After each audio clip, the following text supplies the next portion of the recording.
শুক্রবার শিলচর ক্ষুদিরাম মূর্তির পাদদেশে হিন্দু সমন্বয় মঞ্চের আহ্বানে শহরের বিভিন্ন স্থান থেকে 5টি প্রতিবাদী মিছিল বের হয়ে একত্রিতভাবে শহীদ ক্ষুদিরাম মূর্তির পাদদেশে প্রতিবাদী সাব্যস্ত করেন। বক্তব্য রাখতে গিয়ে প্রতিবাদীকারীরা তাদের অভিমত জানান, বাংলাদেশে যেভাবে হিন্দুদের নির্যাতন করা হচ্ছে এবং বরাকেও দিন দিন যেভাবে লাভ জিহাদ, ল্যান্ড জিহাদের ঘটনাসহ বিভিন্ন মঠ মন্দিরে আক্রমণ করা হচ্ছে তা দেখে বসে থাকা যায় না। এ নিয়ে হিন্দু সমন্বয় মঞ্চের আহ্বায়করা আহ্বান করেছেন, এগুলির প্রতিবাদে শুধুমাত্র হিন্দু সমাজ নয়, অন্যান্য সমাজেরও প্রতিনিধিরা এ বিষয়ে যেন মুখ খুলেন, অন্যায়ের প্রতিবাদ করেন এবং বাংলাদেশের সরকারকে তীব্র ভাষায় ধিক্কার জানান এবং বাংলাদেশের ছাত্র আন্দোলনের নামে মৌলবাদী সংগঠনের দ্বারা হিন্দু মা বোনেদের উপর অত্যাচার চালাচ্ছে তা কোনো মতে মেনে নেওয়া যাবে না বলে জানান এবং হিন্দুদের উপর নির্যাতন বন্ধ করা সহ বিভিন্ন দাবিতে জেলাশাসকের কাছে একটি স্মারকপত্র প্রদান করেন। আজকে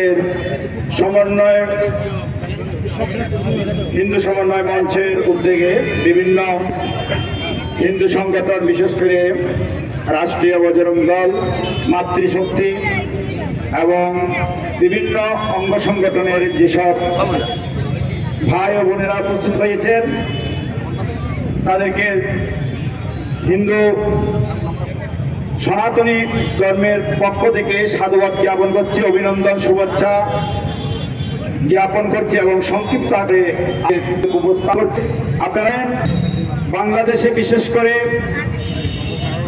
কিছুদিন পূর্বে যে আন্দোলনকে কেন্দ্র করে বিভিন্ন উগ্রবাদী ছাত্র নামধারী তারা সরকারের পতনের মধ্য দিয়ে এমন এক চক্রান্তে পরিশেষে হিন্দুদের উপর অত্যাচার নির্যাতন শুরু করেছে। এরা আর কেউ নয়, এরা কোনো ছাত্র নয়, ছাত্র নামধারী একটা জামাত সংগঠন উগ্রবাদী। তাদের উদ্দেশ্য আমরা বার দেখতে পাই, কিছুই দুর্গা পূজা আসুক, কালী পূজা আসুক, সরকার পরিবর্তন হোক, তখনই শুধু হিন্দুদের উপর অত্যাচার, নির্যাতন, লুণ্ঠন শুরু করে দেয়। কি অপরাধ হিন্দুদের, কি অপরাধ ছিল? তারা সেই দেশের নাগরিক। বারবার হিন্দুদের উপর অত্যাচার আমরা কখনো সহ্য করব না। আমরা এর ধিক্কার জানাচ্ছি।